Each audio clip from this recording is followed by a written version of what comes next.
देते हैं। आप मेरे सामने होते हो और मैं उनको देख के डर जाती हूँ और आप बोलते हो कि ये नहीं है, ये मर चुके हैं, मत डरो इनसे। लेकिन मैं उस टाइम पे बिलीव नहीं करती और उस टाइम पे उनके ऊपर ना चींटियाँ आके उनको खा रही होती हैं। फिर मैं यकीन करती हूँ कि हाँ, ये सच में नहीं है। अपोस्टल जी जो भी वर्ड बोलते हैं ना, वो सच होता है। हमें यकीन करना चाहिए। अभी मुझे डॉक्टर ने अनाउंस भी नहीं किया था कि क्या हुआ है। जैसे ही मैंने बेबी के रोने की आवाज़ सुनी, मैंने परमेश्वर को पहले से ही धन्यवाद कर दिया। धन्यवाद पिता परमेश्वर, बेबी बॉय आ चुका है। मेरा भाई है छोटा। भाई है छोटा। अपोस्टल जी उस टाइम पे तो इसकी बॉडी एकदम से येलो हो गई थी। ये हॉस्पिटल में जब लुधियाना में हमने इसको शिफ्ट कर दिया, पहले हम अपने लोकल हॉस्पिटल जम्मू में दिखा रहे थे, वहाँ पे भी इसकी कंडीशन बहुत ज़्यादा बिगड़ती गई हालात। इसको लंग्स में भी पानी फिल हो गया, फिर वहाँ पे लंग्स का भी ट्रीटमेंट चला, फिर हेपेटाइटिस बी की इन्फेक्शन आई थी इसको। हमने यही डिसाइड किया था कि जैसे ही ये डिस्चार्ज होके घर आएगा तो हम इसको सीधा मिनिस्ट्री में लेके जाएंगे और नेक्स्ट वीक से ही फिर हमने प्लान किया, हम यहाँ पे आ गए इसको लेकर।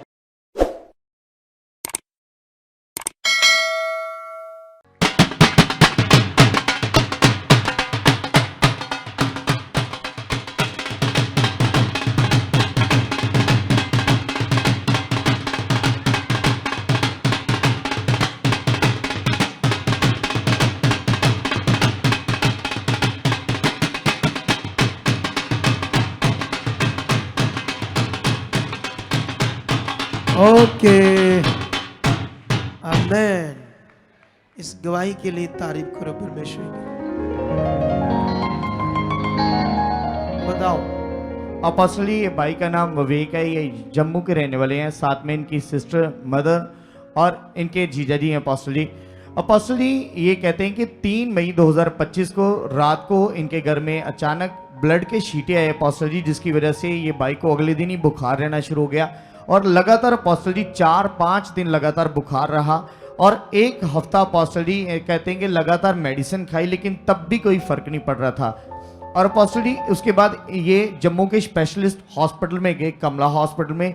वहाँ पे अपोस्टली जब चेकअप हुआ तो पता चला कि इनको टाइफाइड फीवर हो चुका है अपोस्टली, और लगातार वहाँ से भी दवाइयाँ खाई लेकिन तब भी कोई फर्क नहीं पड़ रहा था। और रेगुलर अपोस्टली ये इनका कहना है कि इनका फेस जो है पीला पड़ता जा रहा था, आंखें पीली पड़ती जा रही थी। फिर उसके बाद अपोस्टली इन्होंने ड्रिप भी लगवाई लेकिन तब भी कोई रिजल्ट नहीं मिल रहा था। फिर उसके बाद अपोस्टली इनकी तबीयत ज़्यादा खराब हो गई, जिसकी वजह से अपोस्टली उसके बाद इनके पास से दुर्गंध आती थी अपोस्टली, बैड स्मेल आ रही थी यूरिन से भी और माउथ से भी अपोस्टली, और मुंह से लगातार इनका कहना है कि इनकी लार जैसे सूख जाती है, ऐसे अपोस्टली इनको फील हो रहा था। फिर उसके बाद अपोस्टली इन्होंने जब चेकअप करवाया फिर से तो पता चला कि अपोस्टली इनको पीलिया हो चुका था अपोस्टली, बहुत ज़्यादा।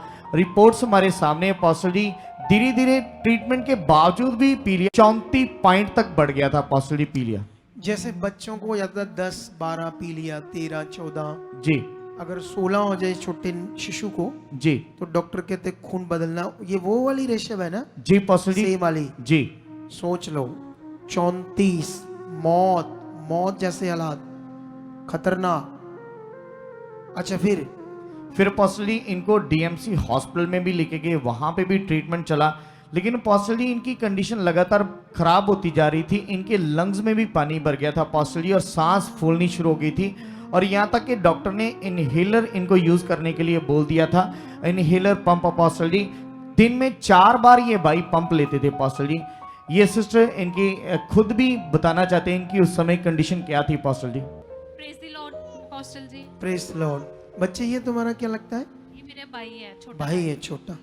जी। बताओ क्या कंडीशन? अपोस्टल जी उस टाइम पे तो इसकी बॉडी एकदम से येलो हो गई थी। तो मतलब कि हम लोग तो ये हॉस्पिटल में जब लुधियाना में हमने इसको शिफ्ट कर दिया, पहले हम अपने लोकल हॉस्पिटल जम्मू में दिखा रहे थे, फिर हमने ये डिसाइड किया कि हम इसको लुधियाना में शिफ्ट करते हैं। फिर वहाँ पे भी इसकी कंडीशन बहुत ज़्यादा बिगड़ती गई हालात। इसको लंग्स में भी पानी फिल हो गया, फिर वहाँ पे लंग्स का भी ट्रीटमेंट चला, फिर हेपेटाइटिस बी की इन्फेक्शन आई थी इसको। फिर हम घर पे प्रार्थना पे कर रहे थे, यहाँ पे भी हम मतलब कि प्रार्थना करवा रहे थे, और घर पे मैं और मम्मी बिल्कुल पॉजिटिव अंगीकार कर रहे थे कि हमारा भाई बिल्कुल ठीक है, वो ठीक हो चुका है, डिस्चार्ज होके घर आ चुका है। और फिर 10 डेज के बाद ये घर पे आ गया। डॉक्टर्स ने बोला अपोस्टली लंग्स में पानी जो भरा था, डॉक्टर ने सिरिंजेस के थ्रू वो पानी भी निकाला था। हाँ जी हाँ जी। अच्छा फिर तो फिर जब घर पे ये आया तो इसका पीलिया जो था वो कम नहीं हो रहा था, मतलब खाने पीने की भी बहुत ज़्यादा मतलब कि रिस्ट्रिक्शंस थी कि ये नहीं खाना है, कि गर्म गर्म होता है ना कि गर्म चीज़ें नहीं खानी। तो फिर मतलब कि हमने यही डिसाइड किया था कि जैसे ही ये डिस्चार्ज होके घर आएगा तो हम इसको सीधा मिनिस्ट्री में लेके जाएंगे। और नेक्स्ट वीक से ही फिर हमने प्लान किया, हम यहाँ पे आ गए इसको लेकर, और यहाँ पे इसकी ले हैंड हुई।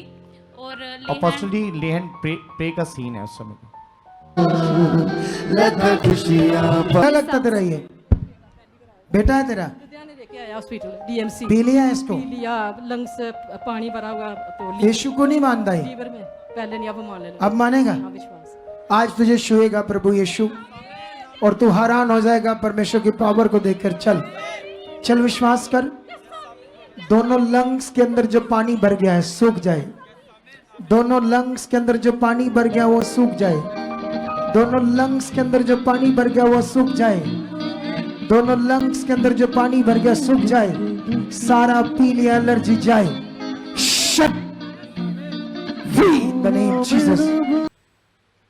फिर अपोस्टल जी जब हम ले हैंड सीन हो गया, हम जब घर वापस आ गए, अपोस्टल जी मैं लास्ट ईयर ही यहाँ पे मतलब कि परमेश्वर के द्वारा चुनी गई थी। तो मैं सुनती थी कि आपके दर्शन आते हैं मतलब कि कलीसिया को। तो मैं भी अपने मन में ये सोचती थी कि मेरे को कब अपोस्टल जी के दर्शन आएंगे, अपोस्टल जी कब मुझे दर्शन देंगे। तो मैं बस यही सोचती थी कि जब भी अपोस्टल जी मेरे दर्शन में आएंगे उस दिन कुछ स्पेशल होगा मेरे साथ। और घर आते ही अपोस्टल जी आपका दर्शन मुझे आया, आप दर्शन के द्वारा, और मेरे को सपने में 2 ब्लैक सांप दिखाई देते हैं और वो नीचे ऐसे होते हैं। तो आप मेरे सामने होते हो और मैं उनको देख के डर जाती हूँ, और आप बोलते हो कि ये नहीं है, ये मर चुके हैं, मत डरो इनसे। लेकिन मैं उस टाइम पे बिलीव नहीं करती, और उस टाइम पे उनके ऊपर ना चींटियां आके उनको खा रही होती हैं। फिर मैं यकीन करती हूँ कि अपोस्टल जी हाँ ये सच में नहीं है। फिर जब मेरा सपना खुला नेक्स्ट डे, मैंने उस सपने को बारे में जब सोचा, फिर मैंने ये सोचा कि अपोस्टल जी जो भी वर्ड बोलते हैं ना वो सच होता है, हमें यकीन करना चाहिए। अगर हम उस पर यकीन करेंगे, वो पवित्र आत्मा के द्वारा वो वर्ड होता है। और वो जो 2 सांप थे, वो जो 2 बार मैजिक हुआ था हमारे घर में, ब्लैक मैजिक, वो उसी टाइम खत्म हो गया अपोस्टल जी के बोलने के द्वारा और ले हैंड के द्वारा। फिर उसके बाद से दोबारा से कोई स्टेन नहीं हुआ घर पे, और उसके बाद धीरे धीरे इसकी रिपोर्ट्स नॉर्मल हो गई, और नॉर्मल के साथ ये भी नॉर्मल हो गया और सारी चीजें नॉर्मल हो गई। हाँ जी, वाओ, हालेलुया। ये बड़ी गवाही है, बहुत बड़ी गवाही। लेकिन दूसरी गवाही क्या है, जल्दी फिर एक बार बताओ। अपोस्टल जी ये सिस्टर खुद अपनी वो गवाही बताना हाँ चाहते हैं। बताओ खुद। हाँ, अपोस्टल जी मेरी बेबी है बेबी गर्ल 8 इयर्स की थी लास्ट ईयर, और लास्ट ईयर ही परमेश्वर ने मुझे चुना। और ऐसे करते करते मेरी मम्मा जो थी, ये कितने साल की है बेबी? ये 9 इयर्स की है। 9 ईयर की। हाँ, तो मेरी मम्मा ना मेरे को हमेशा बोलते रहती थी कि मेरे को एक और चांस देखना चाहिए बेबी के लिए। लेकिन मेरे मन में ही पता नहीं शैतान ने मेरे दिमाग में ये डाला हुआ था कि नहीं, मुझे बेबी नहीं करना, मैं नहीं जिम्मेदारी उठा सकती हूँ बच्चे की, या मतलब बहुत सारी कंडीशंस होती है फाइनेंशियली भी, और बहुत ज़्यादा स्ट्रेस पड़ जाता है। तो पता नहीं ये मेरे दिमाग में चलता था। लेकिन मेरी मम्मी हमेशा रिसीव करती थी यहाँ पे प्रार्थना में कि मेरी बेटी जो है वो कंसीव कर चुकी है, एक बेबी बॉय मम्मा चाहती थी। मम्मी मुझे हमेशा बोलती रहती थी। फिर लास्ट ईयर सितंबर में यहाँ पे बेबीज के लिए प्रार्थना होनी थी, पेपर्स पे मम्मी यहाँ पे आए हुए थे, उन्होंने मेरा नाम मेरे से बिना पूछे ही लिखवा दिया हुआ था। और लास्ट ईयर ही परमेश्वर ने मुझे चुना था, और जैसे ही परमेश्वर ने मुझे चुना, परमेश्वर ने सबसे पहले मेरे मन में यही बात डाली कि मुझे अब नेक्स्ट चांस बेबी के लिए देखना है। और मेरे मन में 101% मैं यही श्योर थी कि अब हम नेक्स्ट नहीं मतलब कि करेंगे प्लान। और जब परमेश्वर ने मेरे मन में ये डाला, और परमेश्वर ने मेरे मन में यही डाला कि शायद मुझे बेबी बॉय ही चाहिए, मुझे ऐसा नहीं था कि बेबी गर्ल से कोई प्रॉब्लम थी या बेबी बॉय से, मेरे मन में इच्छा ही यही हुई कि मुझे बेबी बॉय चाहिए। और मैंने परमेश्वर की कृपा से हालेलुया मैंने कंसीव भी किया, और कंसीव करते ही मैं यहाँ पे आई और मेरी ले हैंड हुई, और ले हैंड होके फिर मतलब कि मैं प्रार्थना कंटिन्यू, मैं मीटिंग्स अटेंड करती थी, सब कुछ करती थी। और जब मैं 9 मंथ्स जुलाई में फिर दोबारा से जुलाई में 21 डेज का प्रभु अपोस्टल जी आपको दर्शन आया कि प्रार्थना चलेगी। जैसे अपोस्टल जी अभी आपने बोला कि जब भी कोई दर्शन आता है तो सब उस टाइम पे क्या हो जाता है कि आत्मिक फ्लो उस टाइम पे ज़्यादा हाई हो जाता है और हम भी फील करते हैं उस चीज़ को और हम थोड़े अलर्ट हो जाते हैं उस टाइम पे। और मैं 9 मंथ से तो अंगीकार कर ही रही थी, लेकिन उस टाइम पे ना परमेश्वर की तरफ से और पवित्र आत्मा की तरफ से मुझे बस यही आया कि मुझे अच्छे से प्रार्थना अटेंड करनी है। और मैं इतने ज़्यादा अंगीकार में बढ़ गई कि मैं हर रोज़ ये फील करती थी कि जब वो टाइम आएगा डिलीवरी रूम में, मैं परमेश्वर को धन्यवाद करती थी कि प्रभु मैं ऐसे बोलूँगी, प्रभु धन्यवाद, थैंक यू जीसस, आप मुझे बेबी बॉय से ब्लेस कर चुके हो। ये मैं रोज़ रिसीव करती थी। और जब वो टाइम आया डिलीवरी रूम में, अपोस्टल जी पवित्र आत्मा ने मेरे अंदर इतना कार्य किया कि अभी मुझे डॉक्टर ने अनाउंस भी नहीं किया था कि क्या हुआ है। जैसे ही मैंने बेबी के रोने की आवाज़ सुनी, मैंने परमेश्वर को पहले से ही धन्यवाद कर दिया, धन्यवाद पिता परमेश्वर, बेबी बॉय आ चुका है। हालेलुया। कितनी अच्छी बात है ना ये, और कितनी पावरफुल पॉइंट है ये जो पकड़ गई है ना। तो यही हमारी लाइफ में होना चाहिए। तो देख लो, परमेश्वर ने जो नहीं चाहा तो वो ही दे दिया है ना। और अपोस्टल जी, मैं ना जब बेबी होने वाला था, शैतान मेरे मन में फिर से ये बात डालता था कि ये नहीं, तू नहीं कर पाएगी, ये नहीं कर पाएगी। हाँ, बीच में ऐसी चीजें शैतान फिर करता है जब ना। मैं संगति अटेंड करती थी तो फिर मुझे कोई ना कोई वचन मिल जाता था, स्ट्रॉन्ग होने के लिए। वचन कि पक्षियों को देखो ना, वो बोते हैं ना काटते हैं ना बटोरते हैं, मैं फिर भी उनको तारीफ करता हूँ। तो मनुष्य तुम तो मेरे लिए सबसे बढ़कर हो, मैं तुम्हें क्यों नहीं, क्योंकि मैं ज़्यादा फाइनेंशियली ये सोचती कि फाइनेंशियल स्ट्रेन ना आ जाए मेरी फैमिली के ऊपर। और परमेश्वर की तरफ से मुझे एक वचन ये मिला लूका का 1 चैप्टर, जिसमें ये लिखा था कि तेरे घर में एक पुत्र उत्पन्न होगा, वह कभी भी दाखरस और मदिरा ना पिएगा और वह कुख से ही पवित्र आत्मा से परिपूर्ण होगा। और मैं बस यही रिसीव करती थी कि मेरा बच्चा पवित्र आत्मा से परिपूर्ण हो चुका है और वो परमेश्वर का सहायक बनेगा यीशु के नाम में। तारीफ करो जोर से, जोर से, जोर से। तो हमारा जब ऐसा मन होगा और तो परमेश्वर कितना खुश होगा।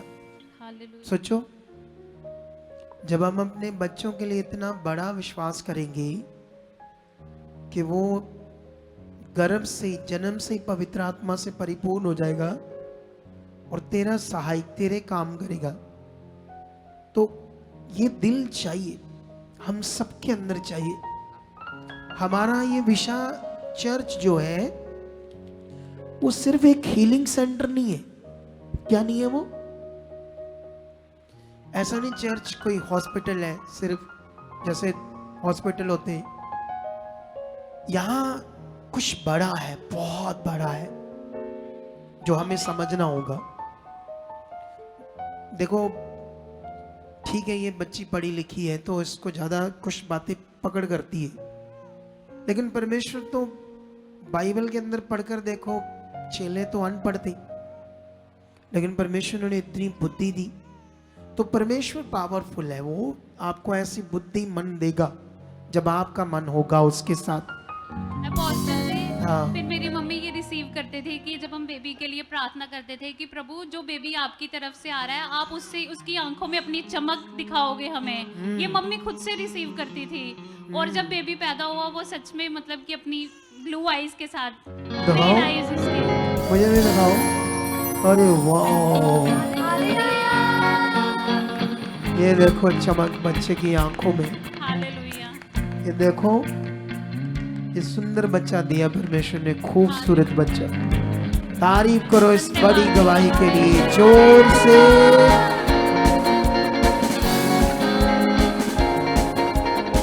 जोर से, जोर से, जोर से, जोर से, जोर से, दिल से, दिल से, दिल से, दिल से, दिल से, दिल से। जाओ, बढ़ते जाओ, उसके किंगडम के लिए जियो। पहला स्थान सिर्फ खुदा को देना है, परमेश्वर को। कभी भी परमेश्वर को किसी भी कंडीशन में पीछे नहीं करना आपने, फिर आप आगे बढ़ते जाओगे। ठीक है? Okay, God bless you. आप भी चाहते हो ऐसे कामों को अपने जीवन में, तो आप भी यहाँ आ सकते हो सुखपाल राणा मिनिस्ट्री में, ताकि आप भी अपनी आशीष, छुटकारा पा सको, चंगाई पा सको।